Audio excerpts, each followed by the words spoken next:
Welcome to P2P Investor Community. Today we're going to have a look on our profits in May 2018.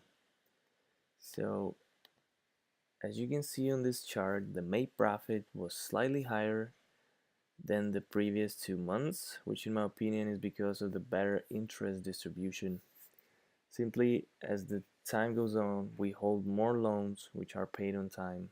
Anyway, so the total made is about 51.5 euro and slightly higher than previous 2 months, like I said.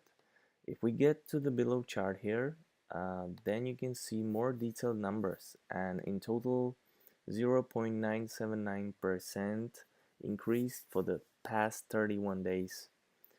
So almost 1%, and this is our goal, right? Diversified portfolio invested purely into buyback guarantee loans currently via these 5 different platforms.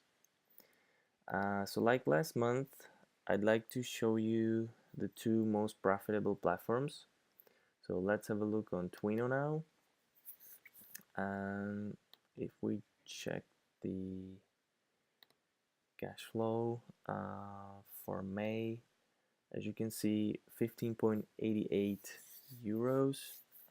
It's almost identical to April, and not much of a big deal then on Twino. Still having auto invest strategy on, buying only buyback guaranteed loans. So as you see, without guarantee, zero here. Okay, now let's have a look on Mintos. So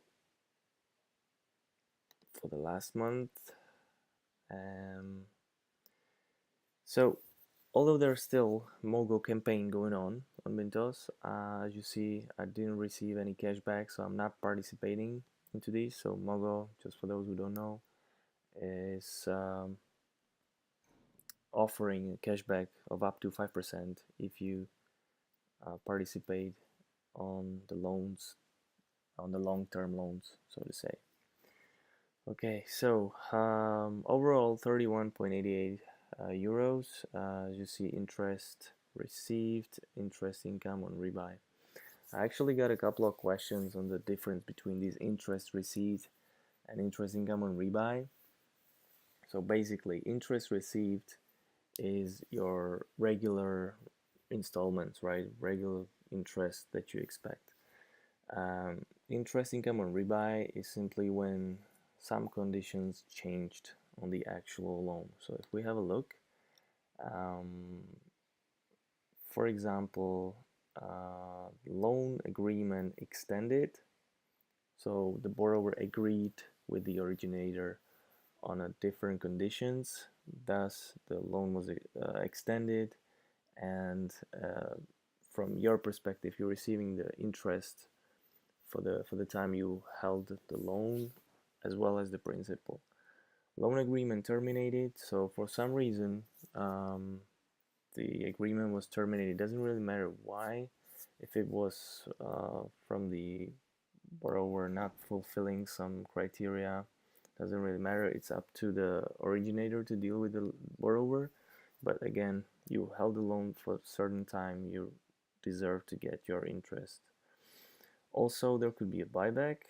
So basically, if the loan was not paid for the past 60 days, you're entitled to receive the interest for those 60 days as well as the principal.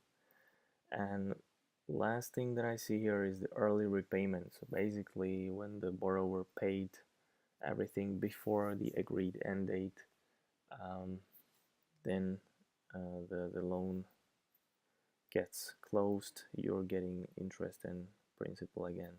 Okay, either way, you're still interested in the interest, so to say. So if it's the rebuy or regular interest, overall you can sum these two. On the top of that, I bought some loans. I actually bought about over 300 euros on the secondary market with a little bit of premium, so there's a little bit of extra here for those. Like I said, overall 31.88, which is more than 1%, well above 1% for the month. Okay, that's about it for the last month. Thanks for watching, and see you next time.